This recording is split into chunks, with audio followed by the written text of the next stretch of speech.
ඔව් මගෙත් එක්ක ඉන්නවා මේ සිනමා නිර්මාණයේ ප්‍රධාන චරිතය හේමාල් රණසිංහ. අපේ ලාංකීය සිනමාවේ රජු හැටියට මම සලකනවා. ඉතින් හේමාල් අයියා මොකද හිතන්නේ අද දවස ගැන?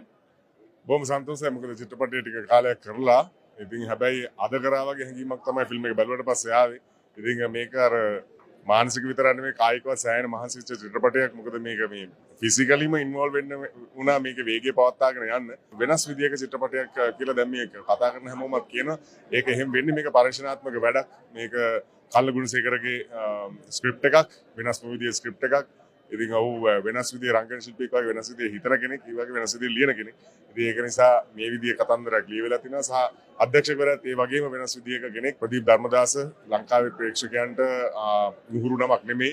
මේ සංකලනයෙන් හැදිච්ච චිත්‍රපටයක් සහ මේක පුරාවටම රංගන ශිල්පීන් සහ කාර්මික ශිල්පීන් විශාල පිරිසක් මේකට සම්බන්ධ වුණා. ඒක නිසා හැමෝගෙම නම් කියන්න ගියොත් එහෙම සමහර නම් අමතක වුණොත් ඒක ප්‍රශ්නයක් නිසා තමයි මම කියන්නේ නැත්තේ. නමුත් මේ විශාල පිරිසක් මේක මේ සාමූහික ප්‍රයත්නයක සාර්ථකත්වයක් තමයි මෙතන තියෙන්නේ. මේ කණ්ඩායම අනිවාර්යයෙන්ම මතක් කරන්න ඕනේ. මේ තාක්ෂණික කණ්ඩායම සහ කාර්මික කණ්ඩායම සංග්‍රහ ශිල්පීන් මේ සියලු දෙනා මතක් කරන්න ඕනේ. ඉතින් ඒක නිසා තමයි අද දවසේ මේ වගේ හොඳ කමෙන්ට්ස් මම දැන් හම්බෙන්නේ අපිට.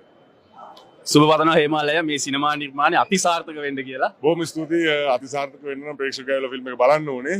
ඉතින් ප්‍රේක්ෂකයන්ට බාරයි දැන් අද ඉඳන් චිත්‍රපටය. ඉතින් ඒක නිසා චිත්‍රපටය ගැන ලොකුවට කතා නොකරන්නේ ප්‍රේක්ෂකව තමයි සම්බන්ධයෙන් කතා කරන්න ඕනේ. ඉතින් මේ සංවාදයේ විවෘතයි. ඔවුන්ගේ අදහස් දැනගන්න අපි කැමතියි. මේක පරීක්ෂණාත්මක කෘතියක් නිසා ඔවුන්ගේ අදහස් එක්ක තමයි අපිට මේක ඉස්සරහට ගලපගෙන යන්න පුළුවන්. ඉතින් සියලු දෙනාට ආරාධනා කරනවා ෆිල්ම් එක ඇවිල්ලා බලන්න කියලා බොහොම ආදරෙන්.